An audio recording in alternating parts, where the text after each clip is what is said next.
Rich, how are you doing this morning? Good morning. I'm doing great. How about yourself? Good. I know you're in Houston now, but you're going to be in Scottsdale this weekend for the Yeah. big polo match. Let's talk a little about your history, because before we came on, I mentioned this, that we don't really realize that there are minorities that play polo, because this has always been a very rich sport, which it is. So it's kind of interesting. Tell me a little about your story. Yeah, sure. So I was born, raised in Philadelphia, Pennsylvania, and I had a great tutor by the name of Lori Levitt, who quickly learned my interest was in animals. So she thought it'd be a neat idea for me to go to a horse stable, which was around the corner from where she lived in West Falmouth Park. And I think I was probably, I want to say 13, 14, 15, somewhere in there. Probably closer to 15, 14, somewhere in there. And we had the opportunity to meet Leslie Heiner, who is the founder of Work to Ride. And I always tell people it was my tutor Lori's biggest mistake and my biggest moment, because I kind of dumped her and kind of stayed with the horses. So I got in trouble because my dad said, you got to go to your tutoring too. We got to compromise here. So, but yeah, so from day one, I've been with that program. So that's kind of how it started. And then from there, Leslie wasn't always playing polo. So our first time getting into the saddle was just to learn how to ride, regular equitation. And then, we would participate in what's called gymkhanas, which is like pole bending, barrel racing, team penning. So those were a lot of fun. And then from there, I got into jumping a little bit.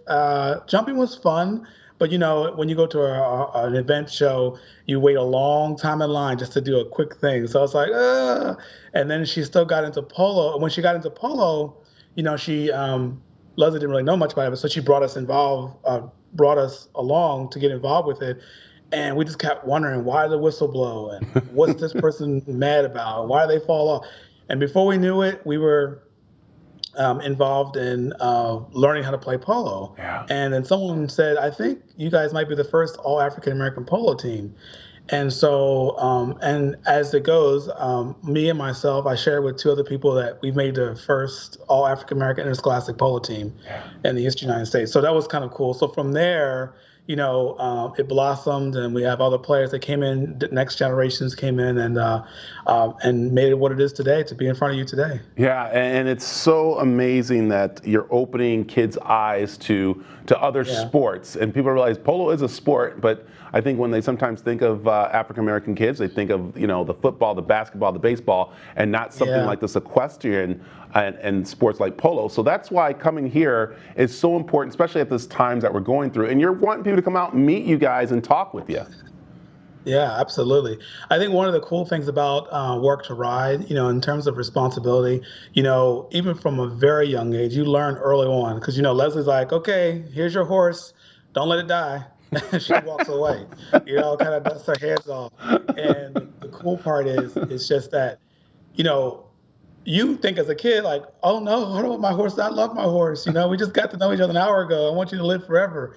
And so if you're sick, horses don't know sick days. If it's your birthday or a holiday, they don't know those things. All they know is they want to eat. Someone's got to clean this poop up. What can I say down there? You can't. Someone's got to, take me out for a walk.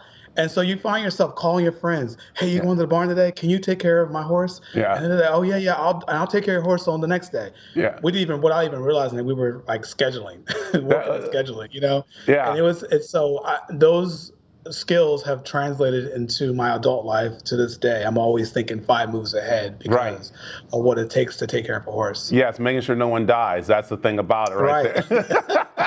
Just like you said. I'm looking back when I'm like, oh, Les, don't let the horse die. Rich, I like this. People are going to be able to meet you and the team coming up this weekend, but how can they find out more about you?